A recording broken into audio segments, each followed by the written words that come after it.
نحمده ونصلي على رسوله الكريم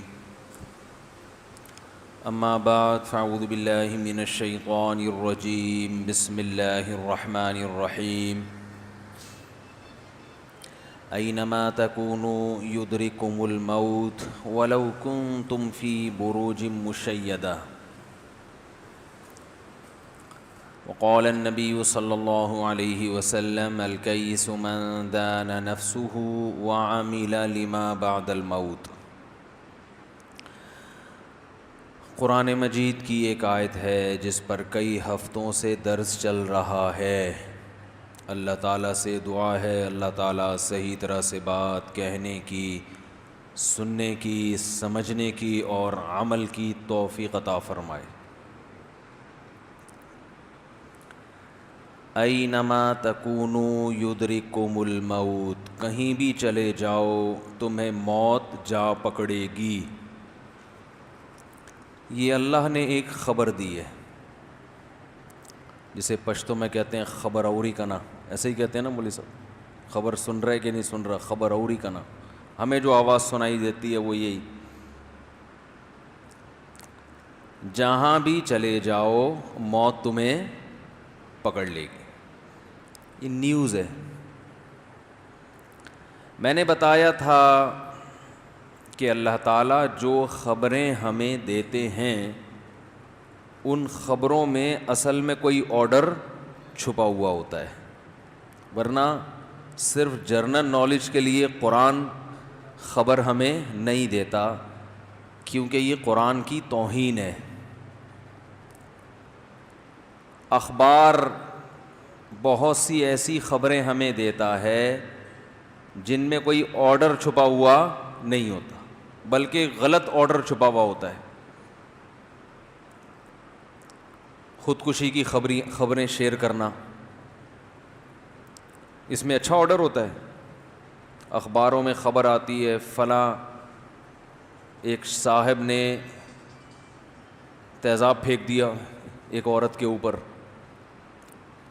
تو اس خبر میں ترغیب ہے کہ اگر آپ کا بھی کبھی جھگڑا ہو جائے تو کیا پھینک دیں؟ تیزاب پھینک دیں۔ وہ فلاں نے بھی پھینکا تھا، یہی ہے نا، برائی کو پروموٹ کیا جاتا ہے۔ فلانی ڈمکانے کے ساتھ بھاگ گئی، تو فلانیاں تو دنیا میں بہت ہیں، اور بھگا کے لے جانے والے ڈمکانے بھی دنیا میں بہت ہیں، تو ان کو ترغیب ہوتی ہے چلو ہم بھی بھاگ گئے تو کیا ہوا۔ تو اخباروں کی جو خبریں ہیں ان میں بہت سی خبروں میں کوئی آرڈر چھپا ہوا نہیں ہوتا۔ تیزاب پھینکنے کے واقعات، اچھا تیزاب سے مجھے یاد آیا، ابھی میرا جی ٹی وی پہ ایک انٹرویو ہوا ہے، جی ٹی وی پہ، اس میں حقوق نسواں ویمن رائٹس کی جو علم بردار ہیں ایک محترمہ وہ بھی تھیں۔ تو میرا تو پہلی دفعہ آمنا سامنا ہوا کسی ایسی خاتون کے ساتھ جو خواتین کے حقوق کی علم بردار ہیں، تو وہ یہ بیان فرما رہی تھیں کہ پاکستان میں خواتین پہ ظلم بہت زیادہ ہے، تیزاب پھینکنے کے واقعات ہوتے ہیں، بیٹیوں کے ساتھ غلط سلوک ہوتا ہے، یعنی بیٹوں اور بیٹیوں میں فرق کیا جاتا ہے اور بہت زیادہ۔ تو وہ میرا دعویٰ یہ تھا کہ مردوں میں موت کا ریشو خواتین سے زیادہ ہے، جو ایکسیڈنٹل اموات ہیں وہ تو مردوں کی ہیں نا، عباسی چلے جاؤ، سول ہاسپٹل چلے جاؤ، تو آپ دیکھیں ہر تھوڑی دیر میں کوئی بندہ ہی آ رہا ہوتا ہے۔ آرمی میں دیکھ لو، جوان شہید ہوتے ہیں، ایئر فورس میں، آرمی میں، نیوی میں، اور کورونا میں بھی جو موت کا ریشو ہے مردوں میں خواتین سے زیادہ ہے۔ تو ڈاکٹروں کی رپورٹ ہے، خواتین کی جو ریزسٹنٹ پاور ہے وہ زیادہ ہوتی ہے، ٹھیک ہے؟ یہ ہنس رہے ہیں اس بات پہ، کہہ رہے ہیں ریزسٹنٹ پاور زیادہ ہوتی ہے، ڈرے نہیں، ٹھیک ہے؟ تو وہ خاتون جو تھی نا، اب مجھے اندازہ ہوا کہ ویمن رائٹس کے نام پہ خواتین کے حقوق کا تحفظ مقصد نہیں ہے، مجھے پہلی دفعہ فیس ٹو فیس پہلی دفعہ ٹاکرا ہوا ہے نا, ٹاکرا کہتے ہیں, کیا کہتے ہیں, فیس ٹو فیس. تو اندازہ ہو گیا کہ مقصد ان لوگوں کا خواتین کو آزاد کرنا لباس سے اور گھریلو زندگی سے. اس کو ویمن رائٹس کا نام دیا جائے. جو اوریجنل حقوق ہیں ان پر بات ہوتی نہیں ہے. تو میں نے وہ سوری بہت معذرت کے ساتھ لوگ کہہ رہے ہیں یار ہر بیان میں اب 4 شادیاں کچھ زیادہ ہی آ رہا ہے, یہ میرا ٹاپک نہیں ہے, لیکن وہ چونکہ بلایا اسی ٹاپک پر بات چیت کے لیے تھا تو اس لیے میں اس کا تذکرہ کر رہا ہوں. اصل ٹاپک میرا موت ہے, موت, شادیاں نہیں ہیں. ٹھیک ہے, موت کا منظر, وہ ابھی میں آ رہا ہوں اس پہ. اصل ٹاپک میرا وہ چونکہ انہوں نے اس ٹاپک پر بات کے لیے بلایا تھا تو میں یہ کہہ رہا تھا کہ مردوں میں موت کا ریشو خواتین سے زیادہ, لہذا عورتیں بیوہ زیادہ ہوتی ہیں. تو وہ میں جو فلسفہ پیش کرتا ہوں تو ان کا کہنے کا مقصد یہ تھا کہ خواتین مر رہی ہیں. تو پہلے میں نے آدمی مارے کہ بھئی اتنے مر رہے ہیں دیکھو. انہوں نے جب خواتین کو مارنا شروع کیا اتنی اسپیڈ سے, ہر 2 منٹ میں پریگننسی میں ایک عورت مر جاتی ہے, ہر 3 منٹ میں یوں ہو جاتا ہے, ہر 4 منٹ میں یوں. او بھائی اتنی خواتین انہوں نے 4-5 منٹ کے اندر مار دی ہیں. میرا خیال تھا کوئی رپورٹ پیش ہوگی کوئی ثبوت کے ساتھ, یہ لوگ تو بڑے پڑھے لکھے ہیں, بہت ان کے پاس تو آتھینٹک رپورٹس ہوتی ہیں. لیکن مجھے اندازہ ہو گیا کہ ان تلوں میں تیل ہے نہیں, ان کا مقصد کچھ اور ہے. تو اتنی اسپیڈ سے انہوں نے خواتین کو مارا ہے کہ ہر 2 منٹ میں یہ اتنی, ہر 3 منٹ. تو میری طبیعت میں تھوڑا سا, لیکن وہ ٹی وی کے سامنے تو میں بڑا ریزرو رہا. میں نے کہا یار ایک آدمی بیوی کے سامنے ریزرو رہتا ہے تھوڑا سا روپ ڈالنے کے لیے نا, اور ایک ٹی وی کے سامنے, کیونکہ لوگ پتہ نہیں کیا کچھ اور نہ بنا لیں. اور پہلی دفعہ محترمہ کے ساتھ بات چیت کا موقع ملا ہے, دل پہ نہ لے جائیں. تو مجھے خیال ہوا کہ میں انٹرویو میں کہوں, وہ ٹاک جو ہماری بات چیت ہو رہی تھی کہ میں اینکر سے کہنے والا تھا کہ اتنی زیادہ خواتین انہوں نے 2-3 منٹ کے اندر مار دی ہیں کہ میرا دل چاہ رہا ہے کہ میں گھر فون کر کے گھر والوں کی خیریت معلوم کروں کہ ہمارے گھر کے سب افراد جتنی خواتین ہیں بچیاں ہیں سب ٹھیک ٹھاک ہیں. کیونکہ اتنی اسپیڈ سے تیزاب پھینکنے کے واقعات, اور اتنے عورتیں تیزاب سے ہو جاتی ہیں, اتنے یہ ہو جاتا ہے, اور بیٹیوں کے ساتھ یہ ظلم ہو رہا ہے. اور او بھائی کیا ہو گیا یار, آپ اپنے معاشرے کا اتنا غلط امیج, ٹھیک ہے ہوتا ہے غلط, اچھے بھی ہیں برے بھی ہیں. میں نے کہا بھائی ہمارے معاشرے میں یہ مشہور ہے کہ باپ کو بیٹیوں سے لگاؤ زیادہ ہوتا ہے, یہ ہمارے معاشرے کے ایک مثبت پہلو ہے, اور میجورٹی ایسی ہے الحمدللہ کہ بیٹیوں کو بیٹوں پر ترجیح دے. میجورٹی کی بات کر رہا ہوں, ہاں ہیں ظالم بھی ہیں, وہ تو ہر معاشرے میں ہوتے ہیں. تو کتنا غلط امیج دنیا کے سامنے پیش کرنا. تیزاب, میں نے کتنے واقعات ہو گئے تیزاب پھینکنے کے, اور اگر سال میں ایک واقعہ ہوا بھی ہے تو وہ کیوں ہوا ہے, وہ ڈرامے فلمیں دیکھ کے ہوا ہے. سمجھ میں آ رہی ہے بات. میں نے ایک منظر دیکھا, چند سال پرانی بات ہے, یہ حیدری کی طرف میں جا رہا تھا, اپنے دوست احباب بھی تھے, تو ایک خاتون بھاگتی ہوئی آ رہی اور پیچھے 2 بندے, ان کے ہاتھ میں بوتل, اور وہ خاتون ایک دم اسپیڈ کے ساتھ گاڑی میں بیٹھی, انہوں نے وہ بوتل ایسے کر کے پھینکی. میں ڈر گیا, میں نے کہا یہ ہو کیا رہا ہے بھائی. تو انہوں نے کہا گھبرائیں نہیں, شوٹنگ ہو رہی ہے ڈرامے کی. کیا ہو رہی ہے؟ وہ پھر نظر آئے کیمرے ویمرے لگے ہوئے ہیں. میں نے کہا میں نا ڈرامے میں آ جاؤں کہیں.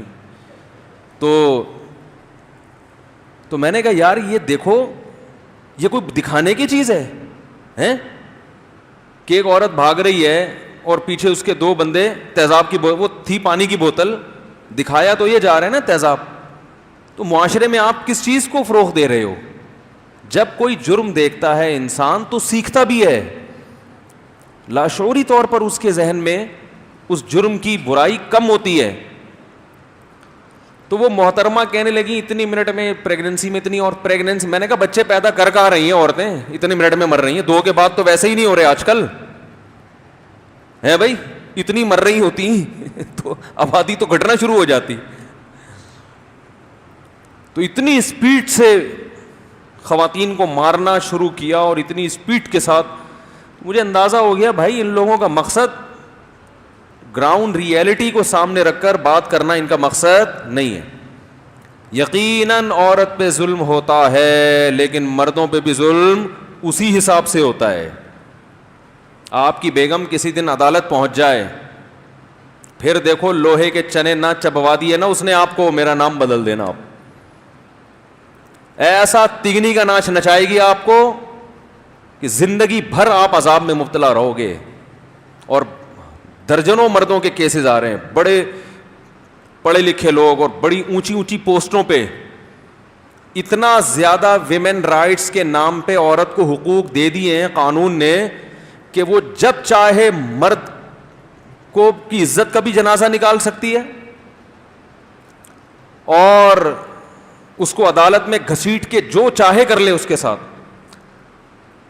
کالز آ رہی ہیں میرے پاس, بڑے بڑے آفیسرز ہیں, کسی نے 1 سال سے اپنے بچوں کو نہیں دیکھا, کسی نے 2 سال سے اپنے بچوں کو نہیں دیکھا, کیس چل رہا ہے عدالت میں, اور وہ دیکھتا بھی بیچارہ کس طرح سے ہے. عدالت میں جا کے منہ دکھائی کے پیسے دے گا, وہ نچوڑا سارا مرد کو جاتا ہے, خرچہ سارا مرد سے لیا جائے گا اور ٹھیک ٹھاک لیا جاتا ہے.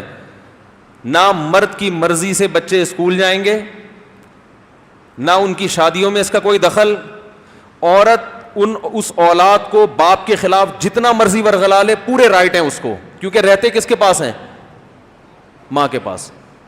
اور اس پہ شریعت کا لیبل اور ویمن رائٹس کا لیبل لگا کے اس پر عمل کیا جا رہا ہے. شکر کریں آپ کی بیوی عدالت میں گئی نہیں ہے ابھی, جس کی گئی ہے ان کو بھگتے ہوئے ہیں. اس میں عورت بد کردار ہو, زانی ہو, پھر بھی عدالت کس کا ساتھ دے گی؟ بولو بھائی, عورت کا. اس پہ کوئی آواز اٹھانے والا نہیں ہے. مرد ثابت کر دے کہ اس کے 10 مردوں سے حرام تعلقات ہیں, اس نے ناجائز بچے پیدا کیے ہیں, کوئی کیس نہیں ہے. عدالت پھر بھی عورت کو خلا کی ڈگری پکڑائے گی اور مرد سے کہے گی آپ نے خرچہ اٹھانا ہے اس کا. اور جب تک کیس خلا کا کمپلیٹ نہیں ہو جاتا اس دوران آپ بچوں سے مل بھی نہیں سکتے. یہ ظلم عدالتوں میں ہو رہا ہے, کوئی آواز اٹھانے والا نہیں ہے. اور ایک اور ظلم آپ کے اوپر یہ ہوگا کہ جب آپ پر انتہائی ظلم ہوگا, جو صحیح ظلم ہے, آپ کسی کے سامنے بیان کریں گے کوئی سننے والا نہیں ہوگا. اور جب آپ کی بیوی بیان کرے گی 20 آدمی اس کو تسلی دینے والے اور اس کی باتوں پر یقین کرنے والے ہوں گے, چاہے وہ 100% جھوٹ بول رہی ہو, جن میں آپ کے اپنے رشتہ دار بھی ہوں گے. نہیں آ رہی تجربہ کر کے دیکھ لیں ٹھیک ہے نا. میں پھر کہوں میرا مقصد ون سائیڈڈ بات نہیں ہے, عورت پہ بھی ظلم ہو رہا ہے, یقیناً ہوتا ہے, جو ظالم لوگ ہیں کرتے ہیں, لیکن یہ بھی مرد پہ بھی ہوتا ہے. اور اب اس زمانے میں مرد پہ ظلم کا ریشو بڑھ رہا ہے. سمجھتے ہو کہ نہیں سمجھتے ہو؟ تو یہ ویمن رائٹس کے نام پہ نا ٹوپی ڈرامے لگائے ہوئے ہیں. خودکشی کی ہے ایسے مردوں نے, ایسی رپورٹ ہے میرے پاس. 2 سال ہو گئے بچوں سے نہیں ملنے پا رہے, بیوی کے غلط تعلقات تھے, عدالت پہنچ کے اس نے الٹا مرد پہ الزامات لگا دیے. ٹھیک ہے کچھ ثابت نہیں ہوا, عدالت نے خلا کی ڈگری دی, بچوں کو لے کے سوتیلے باپ کو بیٹیاں پال رہی ہیں. جو اوریجنل باپ ہے اس کے دل پہ آرے چل رہے ہیں کہ میری بیٹی کے ساتھ پتہ نہیں کیا سلوک ہوگا. وہاں پہ عورت خود فاحشہ تھی, کیا کر رہی ہوگی, کیا ہو رہا ہوگا, سوال ہی پیدا نہیں ہوتا. کوئی اس کے آنسو بھی کوئی پوچھے, سنتا ہی نہیں کوئی.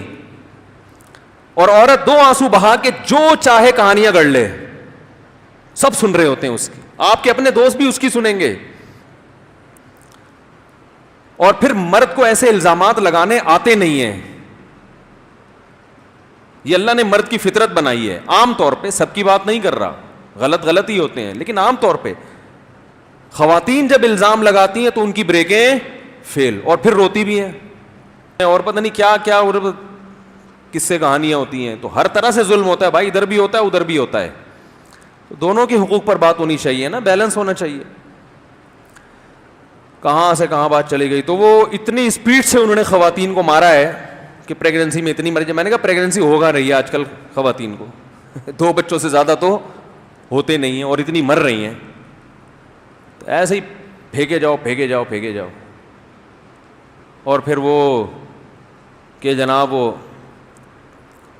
مجھے کہنے لگی کہ شادیوں کے علاوہ بھی کوئی ٹاپک ہونا چاہیے. تو میرے بھانجے سامنے بیٹھے ہوئے تھے کیمرے کی ارلی جانب, ٹھیک ہے نا, وہ ہنسنے لگے. میں نے کہا تم لوگ کیوں ہنس رہے ہو؟ کہہ رہے ہیں ٹی وی چینل نے بلایا شادیوں پہ بات کے لیے, اور محترمہ کہہ رہی ہیں کہ شادیوں کے علاوہ بھی کوئی ٹاپک ہونا چاہیے. تو آپ جب بلایا تھا اس وقت کہہ دیتی کہ میں اس ٹاپک پر بات نہیں کروں گی, اس وقت یہ امت کے مسائل نہیں ہیں. تو جی خیر جی, تو مجھے خیال ہوا ان محترمہ کی ٹائم پہ شادی ہو جاتی, بچے ہوتے, آرام سے ہنسی خوشی زندگی گزارتی ہیں اپنا. عورت تو بچوں میں خوش ہوتی ہے بھائی, جتنا وہ کہنا مجھے بچے نہیں چاہیے, ہو جائے تو کیسا چمٹاتی ہیں. وہ مشہور ہے نا, اندھی کے بچہ ہوا چوم چوم کے جان سے ہی مار دیا اس کو. نظر تو آ نہیں رہا تھا. یہ واقعی کچھ ایسے واقعات ہوتے ہیں. عورت محبت میں بچے مار دیتی ہے اپنے. عورت کے لیے تو دنیا کا سب سے بڑا گفٹ کیا ہے؟ بچہ, اولاد. یہ تو اس کو غلط گائیڈ کر دیا لوگوں نے, فیملی پلاننگ والوں نے, اور یہ ان چکروں میں ڈال دیا. خیر ہم اپنے قصے کی طرف آتے ہیں. یہ بات پتہ نہیں کہاں سے نکل آئی. موت کی بات کر رہا تھا کہ اللہ نے ہمیں خبر دی ہے کہ اب دیکھو وہ جو خاتون کہہ رہی تھی نا اتنی اسپیڈ سے خواتین مر رہی ہیں, تو وہ خبر بھی جھوٹی, اور اس میں آرڈر کیا چھپا ہوا تھا؟ اس میں آرڈر یہ چھپا ہوا تھا کہ خواتین پہ بہت ظلم ہو رہا ہے, لہذا خواتین کو آزادی دی جائے. اور آزادی کا مطلب یہ کہ گھر داری کی پابندی نہ ہو. اور گھر داری کی پابندی کا مطلب یہ ہے کہ مرد اپنی ذمہ داری اٹھائے, عورت اپنی ذمہ داری, جاب کرے. وہ ایئر ہوسٹس کی حالت دیکھی ہے آپ نے؟ صبح سے لے کے شام تک کتنے لوگوں کو وہ کی خدمت کرتی ہے. یہ آزادی ہے؟ یہ اپنی کمپنی کی اور باس کی غلامی ہے. سمجھ رہے ہیں؟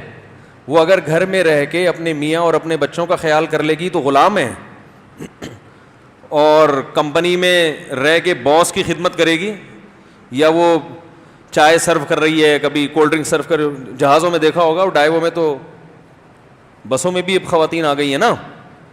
تو اس کو کیا کہتے ہیں؟ آزادی. ہم ملیشیا میں تھے, میرے ساتھ ایک مولانا صاحب, ہم کسی ہوٹل میں فش کھانے کے لیے گئے. ملیشیا میں آپ کو پتہ ہے فش ہی فش ہے. اسی سے مجھے اندازہ ہوا کہ بکرے کھانے والے اور فش کھانے والے میں بولتے کیوں نہیں بھائی فرق. ہم کوئٹہ بھی گئے ہیں جہاں دمبے کھائے جاتے ہیں, ملیشیا بھی گئے ہیں جہاں فش کھائی جاتی ہے. کوئٹہ اور ملیشیا کا فرق اپنی آنکھوں سے ہم نے دیکھا ہے. کوئٹہ کا پٹھان ایک جھانپڑ کسی کو لگائے نا اٹھنے کے قابل بندہ دوبارہ اٹھے گا نہیں.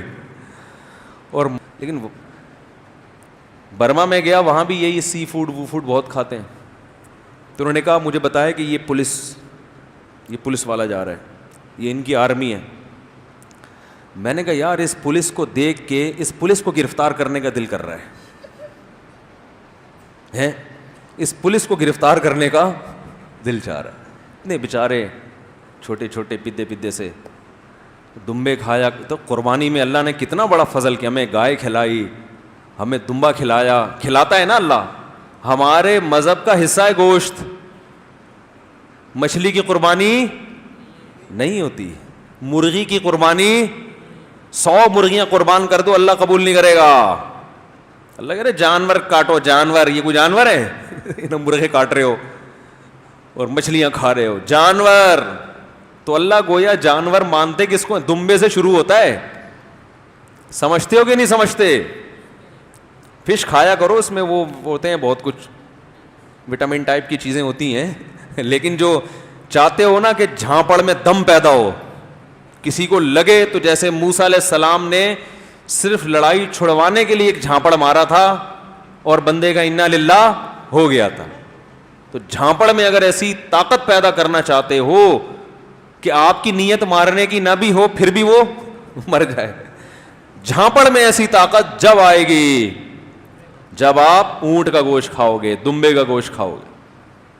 اگر آپ چاہتے ہو کہ آپ کے پائلٹ فضاؤں میں اڑ کے دشمن ملک کے پائلٹوں کو زمین پہ اتار کے چائے پلا کے نہلا دھلا کے واپس بھیجیں, تو یہ کام مچھلی کھانے سے، یہ سبزی کھانے سے میرے بھائی نہیں ہوگا، اس کے لیے آپ کو دمبے کھانے پڑیں گے. خیر یہ کہاں آ گیا یار میں. تو ہیں جی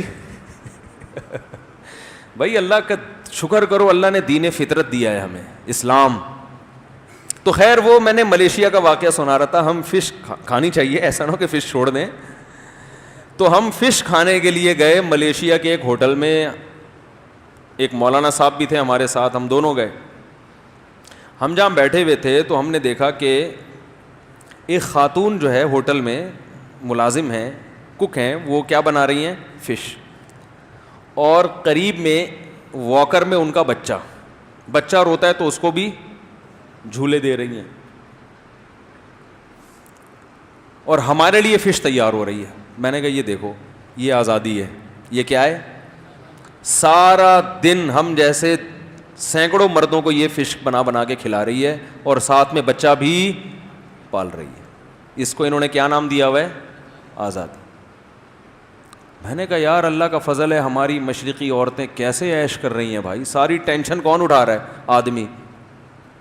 پھر بھی شکر کے 2 بول سننے کو ترس جاتا ہے ایسے ہی ہے نا، پھر بھی برداشت کرتا ہے بھائی، اور اپنا حق سمجھ کے لیتی ہے، اور لینا بھی چاہیے. آپ کو بولا تھا 12 انڈے واپسی پہ لیتے ہوئے آنا، کیوں نہیں لائے؟ یہ حق ہے نا بھائی. جیسے قرضہ مانگ رہا ہوتا ہے نا آدمی، مشرقی عورتیں اس طرح سے شوہر سے نان نفقہ مانگتی ہیں جیسے اپنا قرضہ واپس مانگ رہا ہوتا ہے. ابے میں نے تجھے 20 لاکھ روپے دیے ہوئے سالے 1 سال ہو گیا، دیتا کیوں نہیں ہے؟ اس طرح سے اپنا حق اس طرح سے مانگتا ہے نا. ارے کسی اور سے جب قرضہ مانگنا ہو، اس کے پیسے ہیں، آپ اس سے ضرورت کے لیے مانگ رہے ہو، وہ اسٹائل کوئی اور ہوتا ہے. اور جب اپنے پیسے مانگ رہے ہوتے ہو، اپنا حق، تو پھر اسٹائل چینج ہوتا ہے. اس کے پیسے تھے، آپ کو ضرورت ہے، آپ کہتے ہو یار 5 لاکھ روپے مل جائیں گے، یہ اسٹائل ہوتا ہے. بڑی نوازش ہوگی یار، آپ یار دعائیں دوں گا ساری زندگی، اور آپ سے ہی مانگ رہا ہوں، کیونکہ میں مانگنے کا طریقہ بھی سکھا رہا ہوں آپ لوگوں کو. آپ سے ہی مانگ رہا ہوں کیونکہ ہم سے لوگ اسی طرح سے آ کے مانگتے ہیں، تو ہمیں بھی پتہ چل گیا ہے کہ مانگنے کا اسٹائل ہوتا کیا. مجھے پتہ ہے اور بھی لوگ تھے، لیکن میں نے کہا آپ سے مانگوں گا، تعلقات ہیں آپ سے. تو یہ اسٹائل ہوتا ہے مانگنا، اور میں ٹائم پہ واپس کر دوں گا، گھر میں بڑی ضرورت ہے.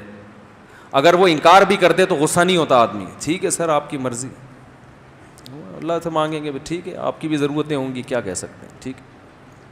یہ جب دوسرے کا حق مانگ رہا ہوتا ہے، اور جب اپنا قرضہ مانگ رہا ہوتا ہے، تو پہلی دفعہ تو تمیز سے مانگے گا، بھائی جان آپ نے 1 مہینے کی تاریخ پہ 5 لاکھ روپے لیے تھے، 4 مہینے ہو گئے ہیں، میں نہیں چاہتا کہ ہمارا آپس میں تعلق خراب. یہ واپس نکلوانے کا طریقہ بھی بتا رہا ہوں آپ کو. آپ دے دیں تو اچھی بات ہے، پھر نہیں دی اگلے دن پھر فون کرے گا. یار فون تو اٹھا لیا کرو کم از کم، آپ نے تو یار فون انگیج کر دیتے ہو یار اس وقت تو آپ بڑی باتیں کر رہے تھے کہ بھائی پہلی تاریخ ہوگی تو آپ کے گھر پہ پیسے لے کے کھڑا ہوں گا میں، ابھی کیا ہو گیا؟ پھر تیسرے دن دوبارہ فون کیا، پھر ابے تبے پہ. تو انسان کا بچہ ہے، تیرے کو میں انگلش میں بات کر رہا ہوں کیا؟ تیرے کو اردو سمجھ میں نہیں آتی ہے بھائی؟ ایسے ہی ہوتا ہے نا، تیرے کو اردو سمجھ کے پنجابی میں بات کروں تیرے سے میں؟ ہیں اسٹائل کیا ہو رہا ہے؟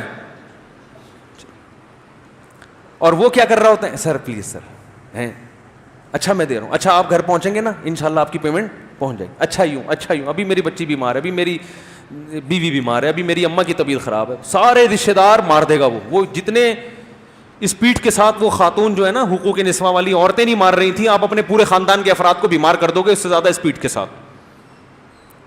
ایسے اسپیڈ سے ابا بیمار ہوں گے فوراً اماں بیمار ہوں گے، دادی بھی، جو مر بھی گئے ہیں وہ بھی زندہ کر کے بیمار کر دو گے آپ. یہ آپ کا اسٹائل ہوگا. تو بیوی جب نان نفقہ مانگتی ہے شوہر سے، بتاؤ کون سا والا اسٹائل ہوتا ہے؟ قرضہ مانگنے والا یا قرضہ واپس مانگنے والا؟ وہ یہ تھوڑی بولتی ہے کہ پلیز دیکھیے بچوں نے ناشتہ کرنا ہے، آپ کی بڑی مہربانی ہوگی اگر آپ واپسی پہ 2 عدد بریڈ لیتے ہوئے آئیں آپ، اور ساتھ میں 6 انڈے بھی ہو جائیں تو میں خوشی سے پاگل ہو جاؤں گی. یہ اسٹائل ہوتا ہے. بولو نا کیا ہو گیا؟ آپ کو تو زیادہ پتہ ہے یار، سب کو پتہ ہے. وہ بھکاریوں والا اسٹائل نہیں ہوتا, ہونا بھی نہیں چاہیے. وہ اسٹائل یہ ہوتا ہے, آپ کو کل بھی کہا تھا راشن ختم ہو گیا ہے, میں دوبارہ نہیں کہوں گی, آپ کو پتہ ہے نا میرا, ایسا ہی ہوتا ہے نا, آپ کو پتہ ہے نا میرا. پھر میں جب گھر میں برتن توڑوں گی, ہنگامے کروں گی, تو آپ میرے بھائی کو فون کرو گے کہ اس اخلاق ٹھیک نہیں ہے. انسان کی برداشت کی بھی کوئی حد ہوتی. میں پاگل ہوں یہاں پہ؟ اس وقت تو بڑے دعوے کیے ہوئے تھے جب شادی کے لیے رشتہ بھیجا تھا, میں یہ کر دوں گا, میں یوں کر دوں گا, اور بنڈے نہیں لائے جاتے آپ سے. 3 دن سے کہا ہوا ہے ڈبل روٹی لے کر آؤ. اس کے بعد آدمی کا بلڈ پریشر ہائی ہونا شروع ہوتا ہے, کر کچھ بھی نہیں سکتا. وہ کہتے ہیں میری غلطی ہے, میں اپنی غلطی قبول کرنے کے لیے تیار. تو خدا کی قسم, یہ عورت کو حق کس نے دیا ہے؟ بولو نا, اسلام نے دیا ہے کہ بھئی شہزادیوں کی طرح رہو, کھاؤ, تمہارا حق ہے. اور قرآن کا انداز دیکھو یار,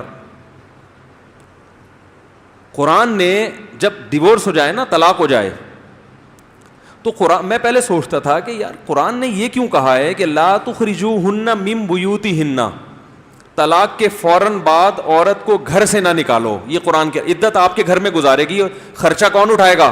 آپ اٹھاؤ گے, جب تک کہ وہ کہیں اور نکاح کے قابل نہیں ہو جاتی. عدت کے دوران کہیں اور شادی نہیں کر سکتی. تو شریعت یہ بھی نہیں چاہتی اب اس کا خرچہ اس کے باپ پر آئے, اور یہ بھی نہیں چاہتی کہ یہ خود کمائے, یہ بھی نہیں چاہتی کہ کسی اور پہ ذمہ داری ڈالی جائے.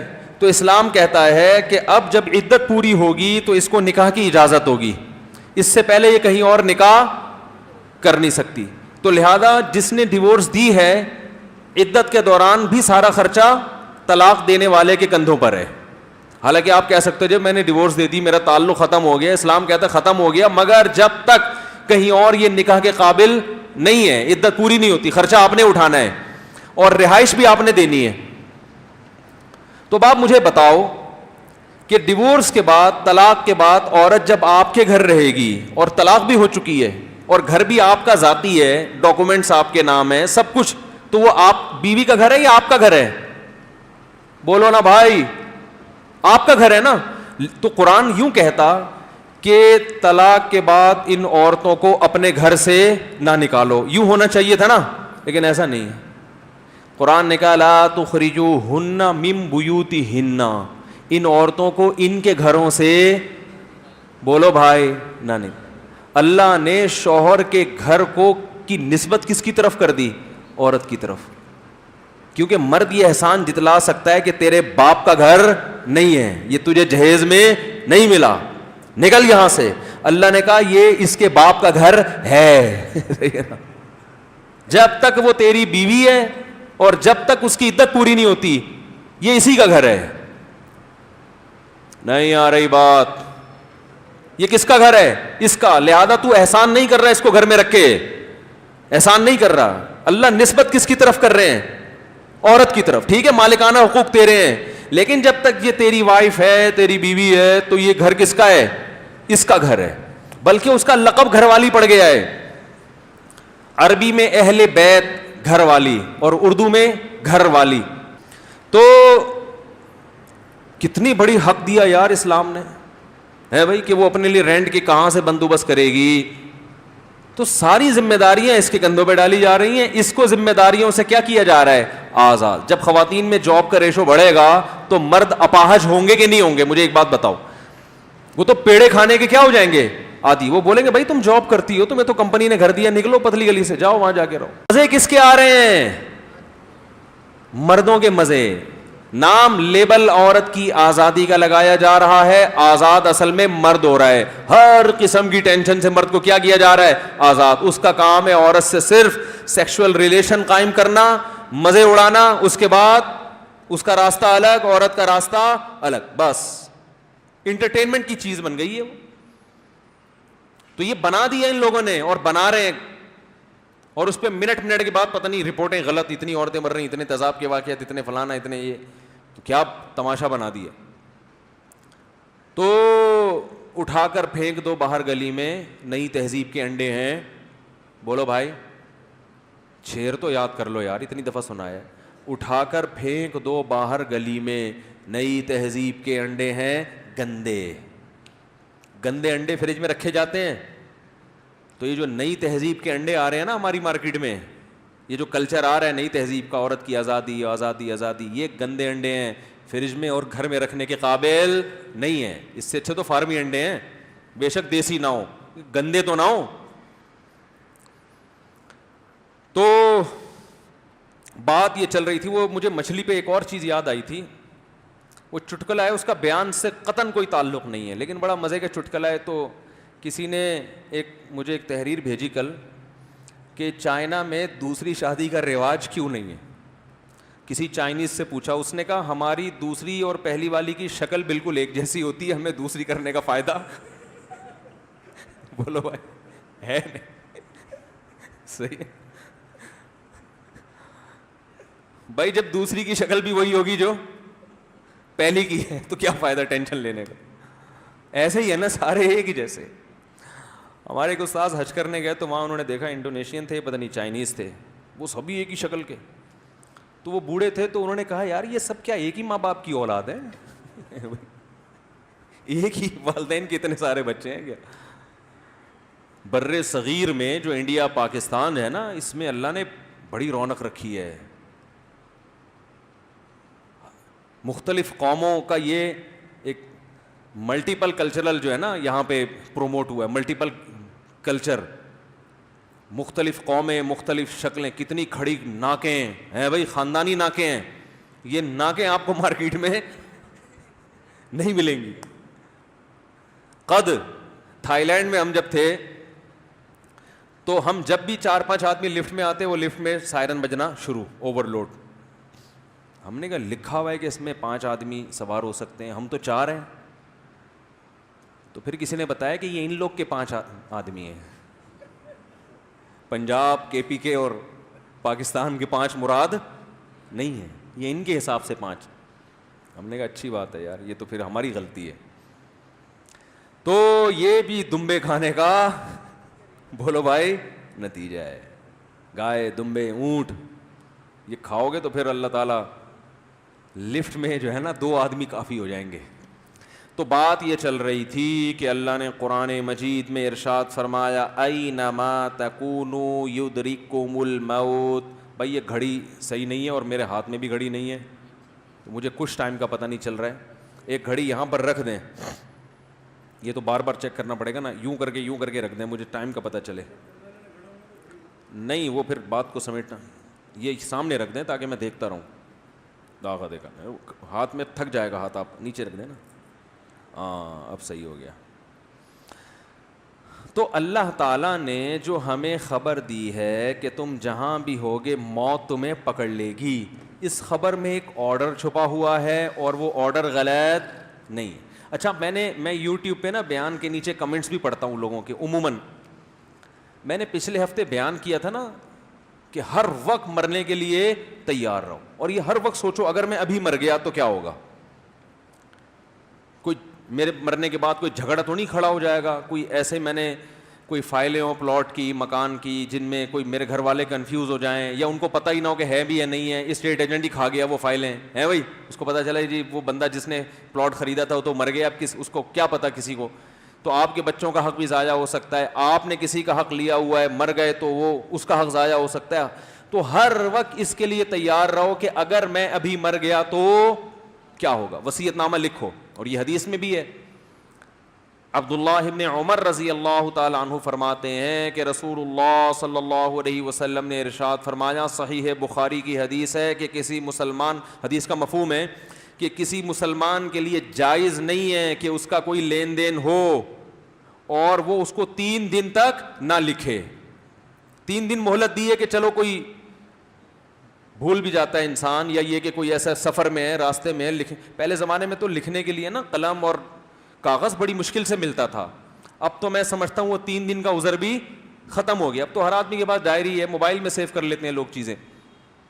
تو عبداللہ ابن عمر فرماتے ہیں میں نے جب سے نبی صلی اللہ علیہ وسلم سے یہ حدیث سنی ہے, مجھ پر ایک رات بھی ایسی نہیں گزری کہ میرے مالی معاملات لکھے ہوئے نہ ہو. ایک رات بھی ایسے نہیں گزری. ہر وقت ان کے پاس ایک تحریر موجود رہتی تھی کہ کتنے پیسے کس سے لینے ہیں اور کتنے کس کو دینے ہیں. تو میں نے یہ بیان کیا کہ ہر وقت موت کے لیے تیار رہو. تو ایک صاحب نے نیچے کمنٹس کیے ہوئے تھے, اس کا مطلب یہ کہ ہم ترقی کر ہی نہیں سکتے, پھر ہم بڑا ویژن تو بنا ہی نہیں سکتے, لانگ ٹرم ویژن جو ہے وہ تو ہم بنا سکتے ہی نہیں ہیں. یعنی آپ اگر کچھ ڈاکٹر بننا چاہتے ہو تو کم از کم 4 سال تو MBBS کرنا پڑے گا, 2 سال ہاؤس جاب, پھر کسی خاص فیلڈ میں آپ مہارت حاصل کرنا چاہتے ہو کسی خاص سبجیکٹ میں, اس میں الگ ٹائم لگے گا, پھر ہوتے ہوتے آپ کا ایک ویژن ہے کہ میں دنیا کا سب سے بڑا ڈاکٹر بننا چاہتا ہوں, تو یہ ویژن تو گیا تیل لینے, معذرت کے ساتھ, کیونکہ آپ کو تو ہر وقت خطرہ ہے کہ آج مر گیا, تو یہ 4 سال تو گئے. اگر میں نے ایڈمیشن لے لیا تو ہو سکتا ہے پہلے سال مفتی صاحب نے تو کہا ہر وقت تیار رہو, تو انہوں نے کہا اس طرح تو ہم کچھ کر سکتے ہی نہیں ہے, موت کے خوف سے تو ہر وقت کچھ بھی نہیں ہوگا. تو اچھا ہوا میں نے کمنٹ پڑھ لیے, یہ بہت سے لوگوں کے دل میں یہ اشکال پیدا ہو سکتا ہے. اس کا جواب یہ ہے کہ آپ ویژن بنائیں بھلے 90 سال کا, سمجھتے ہو, اسے ایک بڑے ویژن کے ساتھ اٹیچ کر دیں جس کو انگلش میں الٹیمیٹ ویژن کہتے ہیں. وہ ہے آخرت, وہ ہے اللہ کی رضا. آپ ڈاکٹر بنے کس کے لیے بھائی؟ بولنے پہ پابندی لگائیے, اللہ کے لیے. کیوں بھائی اللہ نے کہاں لکھا ہے کہ ڈاکٹر جنت میں جائیں گے؟ آپ کو سوال پیدا دماغ میں آ سکتا ہے کہ ڈاکٹر بن کے اللہ راضی ہوگا, یہ کہاں لکھا ہے؟ قرآن میں کہیں لکھا ہے کہ جو بھی پیغمبر دنیا میں آئے انہوں نے کہا کہ لوگوں ڈاکٹر بنو, جو ڈاکٹروں کو زیادہ اونچی جنت ملے گی اور مریضوں کو ہے بھائی کم درجے کی. تو بہت سے ڈاکٹر کہتے ہیں ہم کیوں بنے ڈاکٹر, یعنی قرآن و حدیث میں, تو لہذا وہ کیا سوچتے ہیں کہ ہم نے ڈاکٹر بننا ہے پیسے کمانے کے لیے, نام کے لیے. تو ڈاکٹر بننے کی بڑی فضیلت ہے. اگر آپ وہ چشمہ لگا کے دیکھو جو قرآن و حدیث کو سمجھنے کے لیے ضروری ہے. قرآن اصول بیان کرتا ہے, کبھی جزیات کے ضمن میں, کبھی ویسے ہی اصول بھی بیان کر دیتا ہے. اللہ نے قرآن میں نہیں فرمایا من احیاہا فکانما احیا الناس جمیعا, جس نے ایک انسان کی جان بچائی اللہ کی نظر میں ایسے جیسے ساری انسانیت کو بچا لیا اس نے. تو اس میں اللہ نے بتا دیا ہر وہ کام جو انسان کی جان بچانے کے لیے مفید ہو سکتا ہے وہ اللہ کی نظر میں کیا ہے. نبی نے فرمایا نا کہ پیاسے کتے کو پانی پلا کے اس کی جان بچا لی تھی, حدیث میں ہے نا, اللہ نے بخش دیا اس کو. تو ایک پیاسے کتے کی جان بچانے پر اللہ بخشے گا, تو انسانوں کی جان بچانا کوئی کم درجے کی نیکی ہے؟ نہیں آ رہی سمجھ میں تو رہنے دیں بھائی. تو ہر وہ کام جو انسانیت کے لیے مفید ہے وہ اس حدیث میں داخل ہے. تو آپ MBBS کریں, آپ ایک ویژن بنائیں. پہلا یہ ویژن تو بڑا ٹائٹ ہونا چاہیے, خاندانی. اس میں آپ یہ کہیں کہ میں کتنے سال تک زندہ رہ سکتا ہوں, چانس کتنا ہے, امید کتنی کی جا سکتی ہے. لکھ لیں بھائی 80 سال. لکھنے پر گورنمنٹ نے کوئی پابندی لگائی؟ بولو. آپ ڈائری لے کے لکھیں کہ میرا خیال ہے میں 80 سال تک اگر کوشش اسباب کی دنیا میں کوشش کروں تو زندہ, بولتے کیوں نہیں, رہ سکتا. تو میں نے 80 سال تک تو کا ویژن بنانا ہے. اور اس کا مقصد کیا ہے؟ سب سے پہلے کیا ہے, اصل ہدف کیا ہے؟ اللہ کی رضا. نہیں آ رہی. 80 سال کے بعد جب میں مروں گا تو ایسا کوئی خاندانی کام کر کے جاؤں کہ اللہ کہے کہ زبردست ہو گیا بھائی, کام تو نے خاندانی کیا ہے, خوش کر کے آ گیا مجھے. تو اب اس 80 سال میں مجھے انسانیت کی خدمت کے لیے ڈاکٹر بھی بننا ہے. پھر فلاں شعبے میں انسانیت کو خدمت کی زیادہ ضرورت ہے. فلاں شعبے میں ضرورت نہیں ہے, پیسہ ہے. فلاں میں ضرورت بھی ہے اور پیسہ بھی ہے. دوسرے شعبے میں تو ترجیح کس کو دے گا؟ ابے دوسرے کو دے گا نا, کیونکہ اصل مقصد کیا ہے؟ اللہ کی رضا. تو ہر وہ چیز جو اللہ کی رضا سے میچ کر رہی ہوگی نا اس کو اختیار کرے گا. جو نہیں ہے, پلاسٹک سرجری, جس میں پلاسٹک سرجری کی بھی چلیں ضرورت ہوتی ہے, لیکن بعض لوگ جو فلمی ایکٹر ہوتے ہیں نا ان پہ ڈسٹیمپر کا کام کرتے ہیں. یہ کوئی بڑا ویژن ہے؟ ارے آپ نے ویژن بنایا کہ میں اللہ کو راضی کروں گا، تو اب میں نے بیوٹی پارلر کھولنا ہے خاندانی قسم کا، اس میں کیا ہوگا، دولہا تیار کروں گا، تو بیوٹی میں بلکہ اس سے بھی زیادہ دلہن تیار کروں گا. ایسے بھی ہیں مرد کیا کر رہے ہیں، اس سے اللہ راضی ہو جائے گا ہے بھائی. تو جب اصل بڑا ویژن ہوتا ہے نا اللہ کو راضی کر کے خاندانی جنت کمانی ہے، تو پھر انسان اس قسم کے پیشوں کو اختیار نہیں کرتا. کہتے ہیں بھائی یہ پیسہ ہی مقصد تھوڑی ہے، پہلا پیسہ بھی ہوگا لیکن پہلے اصل کیا ہے، اللہ، اور پیسہ بھی اسی کا ایک حصہ ہے، پیسے سے بہت کچھ کر سکتا ہے انسان، تو وہ بھی اللہ کو راضی کرنے کے اندر داخل ہے. تو آپ نے خاندانی قسم کا ویژن بنا لیا. بھائی یہ گھڑی صحیح ہے نا، ایک 5 ہو رہے ہیں، 2 5. خاندانی قسم کا ویژن، اس میں آپ نے کیا سوچنا ہے، انجینئر بھی بن سکتے ہو آپ ڈاکٹر پائلٹ بن سکتے ہو.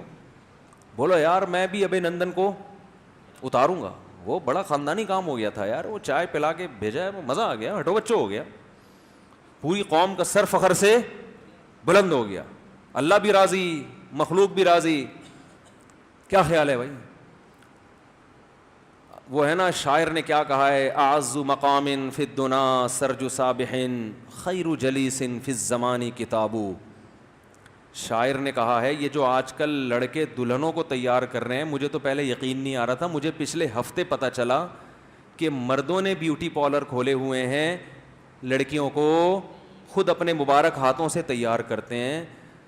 تو اس سے فتنہ پھیل رہا ہے. میں نے کہا فتنہ تو نہیں پھیل رہا، کیونکہ یہ بھی تھوڑے دنوں میں کیا بن جاتے ہیں، لیڈیز ٹائپ کی چیزیں بن جاتے ہیں. لیکن میں نے کہا یار یہ کام غلط ہو رہا ہے. متنبی کا شعر سناؤں گا تاکہ مرد کی غیرت جاگے کہ آپ پہ کیا چیزیں اچھی لگتی ہیں. شاعر نے کہا ہے اعز مقام فی الدنا سرج سابح، سب سے زیادہ عزت والا مقام مرد کے لیے تیرتے ہوئے گھوڑے کی پشت ہے. آدمی سب سے اچھا کہاں لگتا ہے؟ تیز رفتار گھوڑا، اس کی پشت. اس زمانے میں گھوڑے تھے، آج جیٹ تیارے ہیں، ٹھیک ہے نا. آج کیا ہے بھائی؟ جیٹ تیار. تو مرد کے لیے سب سے زیادہ عزت والا مقام کیا ہے؟ تیرتے ہوئے جہاز کی پشت، اور سامنے ابے نندن، مقابلہ. کیا خیال؟ اور ٹماٹر بند کرنے کی دھمکیاں مل رہی ہوں، کیا سچویشن ہوگی. میں بار بار کہتا ہوں ہمیں انڈیا کے لوگوں سے دشمنی نہیں ہے. میرے تو سب سے زیادہ لسنر ہی انڈیا میں، ابھی ہم نے تفسیر کلاس کا ریکارڈنگ کروائی نا، تو ماشاءاللہ جو انڈین مسلمان ہیں سب سے اچھے رزلٹ امتحان جب لیا ان کے آئے ہیں. ہمارا جو ہدف انڈیا نہیں ہے یا انڈیا کے لوگ یا وہاں کے ہندو نہیں، ہمارا ہدف انڈیا کی گورنمنٹ ہے جو غلط پالیسیاں بنا کے اپنے ملک کو کیا کر رہے ہیں، تباہ کر رہے ہیں. ٹماٹر بند کرنے کی دھمکیاں. جس قوم کے ٹومیٹو کیچپ میں ٹماٹر نہ ڈلتا ہو اس کو ٹماٹر بند کر کے کیا کر رہے ہیں، ڈرا رہے ہیں یار.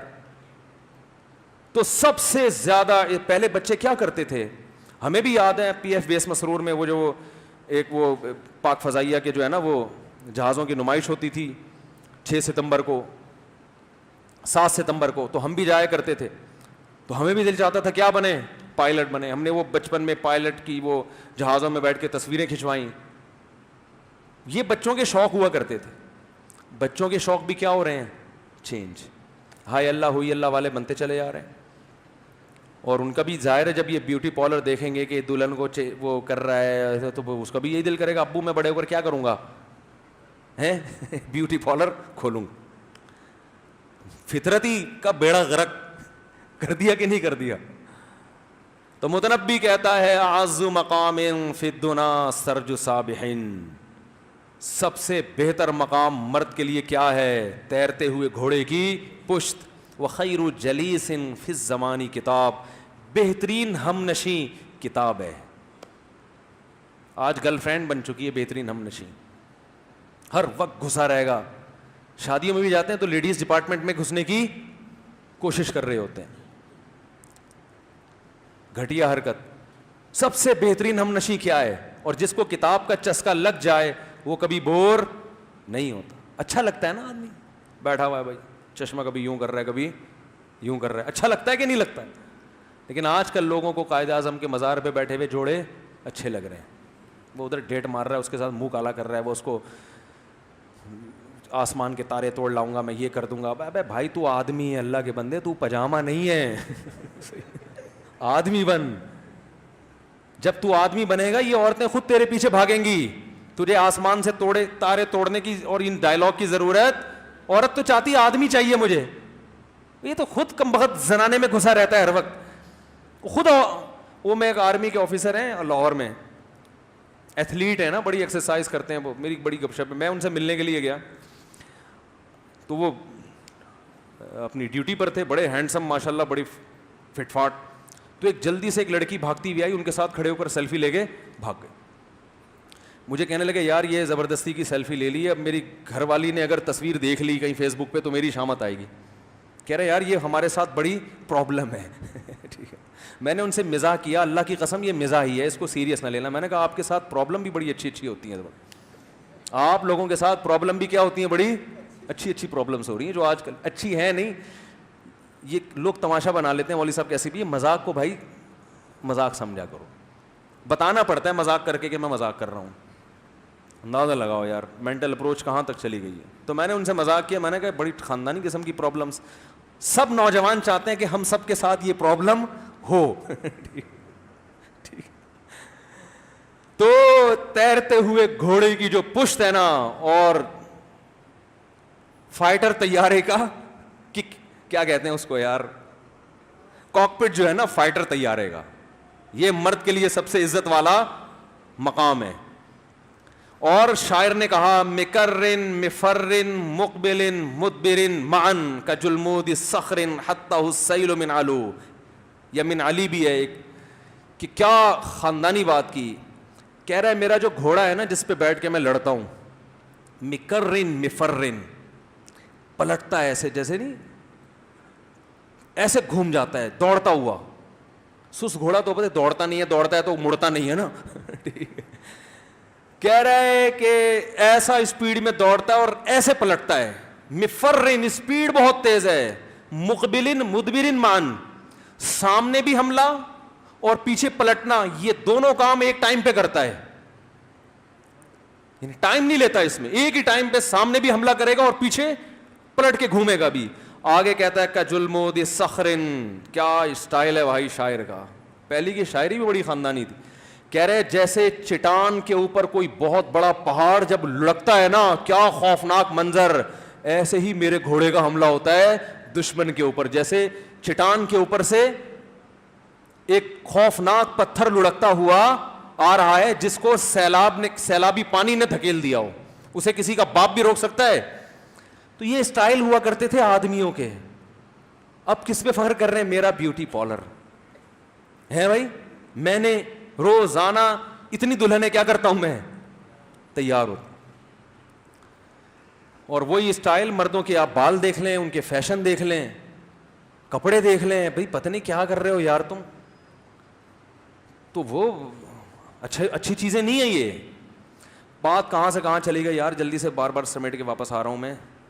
تو بات یہ چل رہی تھی کہ اللہ نے ارشاد فرمایا کہ اینما تکونوا یدرککم ہاں میں یہ کہہ رہا تھا کہ جب مرنا ہی ہے تو لمبے لمبے ویژن بنانے کی کیا ضرورت. تو بھائی وہ اس لیے ضرورت ہے کہ آپ یہ فرض کر لیں کہ میں 80 سال تک زندہ رہوں گا, تو میں نے اتنے عرصے میں اللہ کو راضی کیسے کر سکتا ہوں, کیا بڑے کام کر سکتا ہوں. میں پائلٹ بن سکتا ہوں, میں مجاہد بن سکتا ہوں, میں ڈاکٹر بن سکتا ہوں, میں تاجر بن سکتا ہوں, کچھ بھی بن سکتا ہوں میں.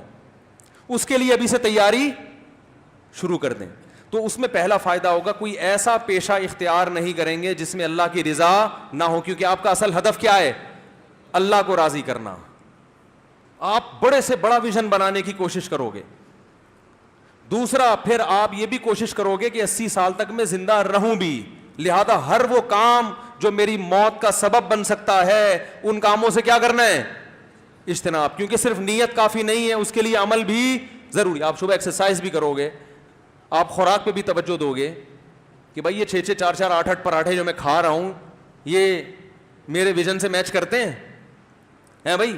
میں نے تو لمبی عمر, حدیث میں آتا ہے مسلمان کے لیے لمبی عمر نعمت ہے, کیونکہ وہ لمبی عمر میں جتنی نیکیاں کر سکتا ہے دوسرا چھوٹی عمر میں اتنے کام نہیں کر سکتا.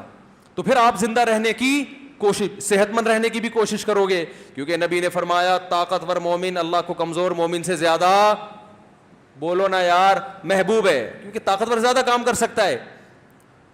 تو ہر وہ چیز جو آپ کے ویژن میں رکاوٹ بنے گی آپ اس کو سائڈ پہ لگا دو گے. جس دن یہ ویژن بنایا اگلے دن مر گئے, اللہ کے ہاں آپ اپنے ویژن میں کیا ہو گئے, کامیاب. مر تو پھر بھی ضروری تھوڑی آپ کے سوچنے سے تھوڑی 80 سال زندہ رہو گے. آپ نے سوچ لیا اس کے مطابق زندگی گزارنا شروع, اس ٹریک پر آ گئے. آنے میں آپ کو دیر ہو سکتی ہے, اللہ کے ہاں آپ کامیاب لوگوں کی فہرست میں داخل ہو گئے.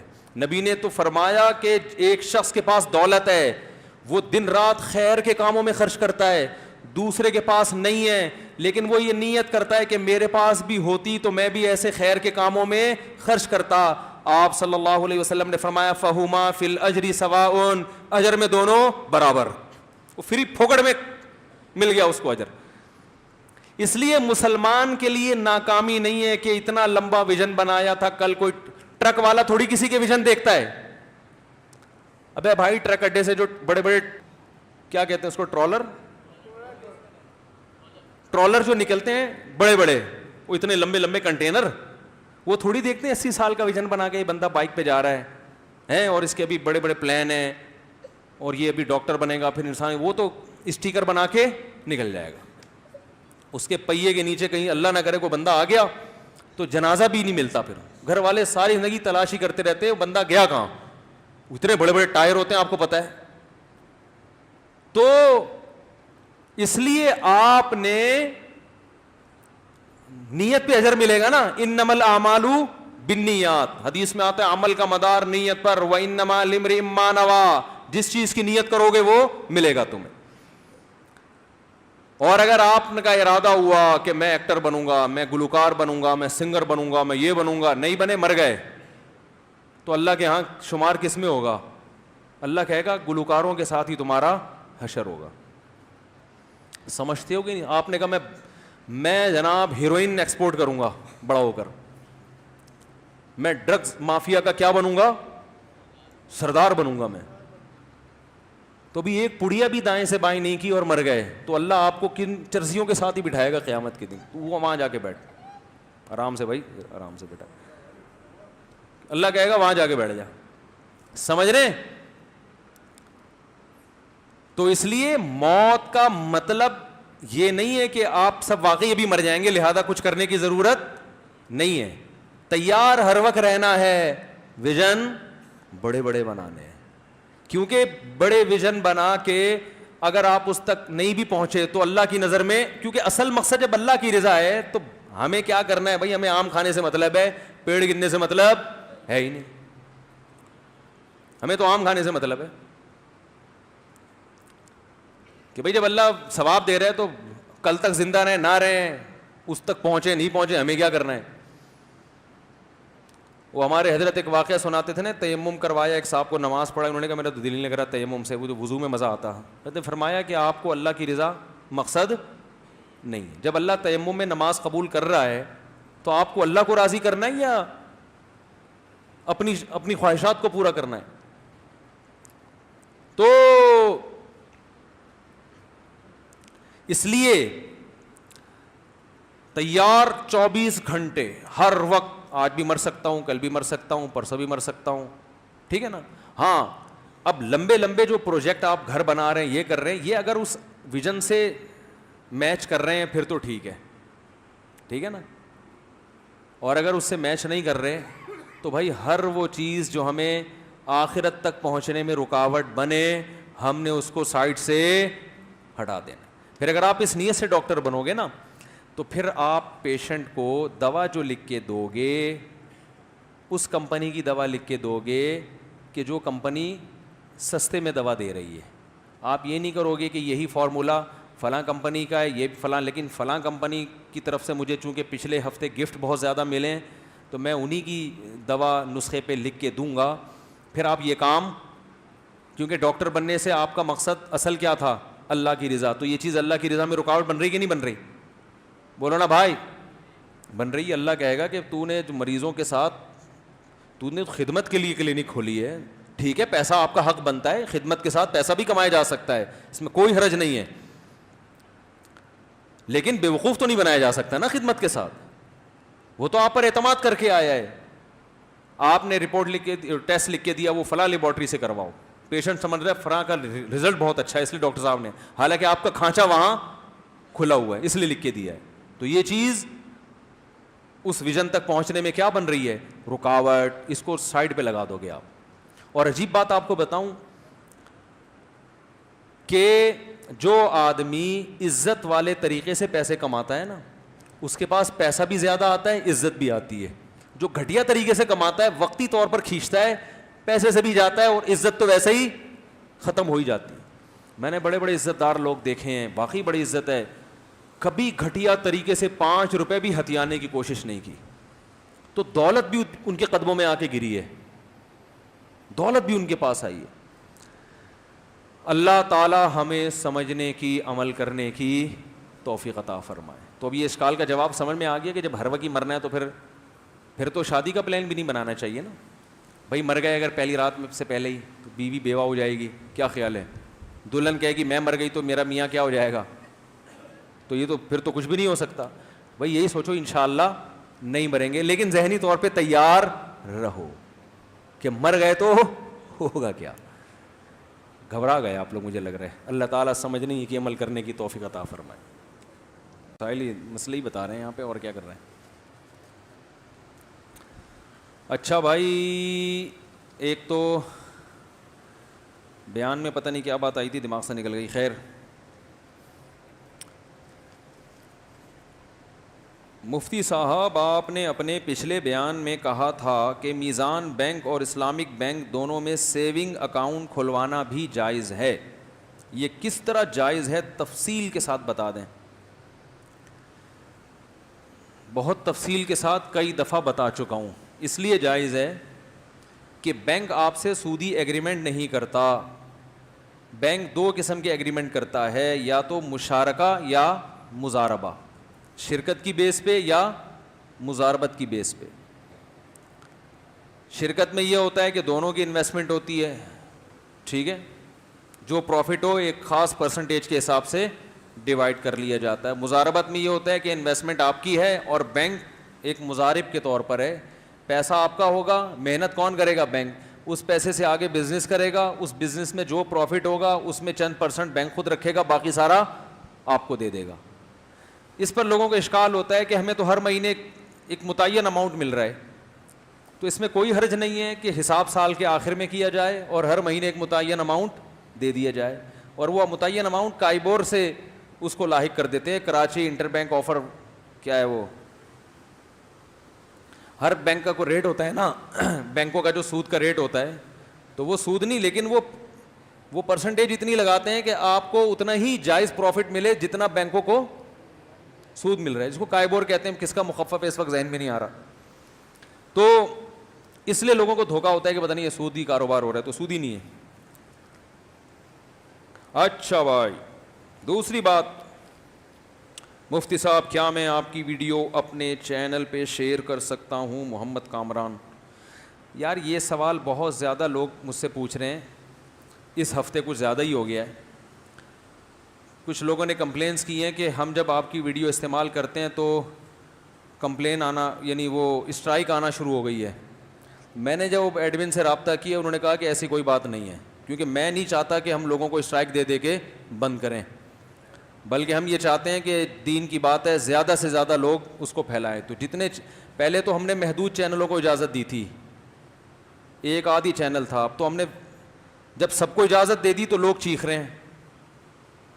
یعنی جب سب کو اجازت دے دی ہے تو لوگ کہہ رہے ہیں ہم پہ پابندی لگا دی. جو میں معلومات حاصل کرتا ہوں تو کہتے ہیں پابندی نہیں لگائی, ہم نے سب کو پرمیشن دے دی ہے. سمجھ رہے ہیں؟ تو اس لیے ہماری ویڈیوز تمام یوٹیوب چینل استعمال کر سکتے ہیں. پہلے پابندی کیوں لگائی تھی؟ اس کی وجہ یہ تھی کہ غلط استعمال بہت زیادہ شروع ہو گیا تھا, فحش تصاویر ہیں, پھر کٹنگ کر کے ایک ریکارڈ لگانا شروع کر دیا تھا. اب چونکہ چینل مکمل کنٹرول میں ہے, ہمارے لیے اسٹرائک دینا بہت آسان ہو گیا ہے. کچھ ایسے ٹیکنیکل کام کیے ہیں ایڈمن نے, اللہ جزائے خیر دے. اب جو ہے کوئی بھی غلط یوز کرے گا تو اس کے چینل کو اڑانا ہمارے لیے کیا ہو گیا ہے, آسان. تو اس لیے اب ہم نے سب کو پرمیشن دے دی ہے. تمیز سے کوئی ویڈیو اپلوڈ کرے گا, اچھا لیسن جائے گا لوگوں کو, تھم نیل بھی کوئی الٹا سیدھا بیہودہ نہیں لگائے گا, چلائے بھائی. اور پیسے کمانے کی بھی اجازت دے دی ہے, ٹھیک ہے نا. کوئی مونیٹائز کر کے پیسے بھی کماتا ہے تو وہ بھی کماتا رہے. البتہ اتنی بات ہے کہ مونیٹائزیشن میں کچھ فلٹر لگے ہوئے ہوتے ہیں تاکہ شراب کا اور یہ حرام چیزوں کا ایڈ نہ چلے. وہ فلٹر تو ہر آدمی کی اپنی ذمہ داری ہے نا, اس میں ناجائز شراب کے ایڈ چلانا. یا اور پھر دوسری بات, لیپ ٹاپ پہ جو سرچنگ ہوتی ہے تو جو سرچنگ کرتے ہیں ان کے بھی پھر اسی قسم کے ایڈ آتے ہیں, تو وہ ان کے لیے بھی ناجائز ہے لیپ ٹاپ پہ ایسی چیزیں دیکھیں. تو خیر, تو ہماری طرف سے اجازت ہے. البتہ اس سلسلے میں کچھ جو ہے وہ اس کو بے لگام نہیں رکھا, کچھ تاکہ کنٹرول میں رہے, کیونکہ میں ان چیزوں سے اپنے آپ کو بچا کے رکھتا ہوں. میں اگر ان چینل کی پیچیدگیوں میں اور یہ سن لگ گیا تو میرا جو کام میں کر رہا ہوں وہ چلا جائے گا.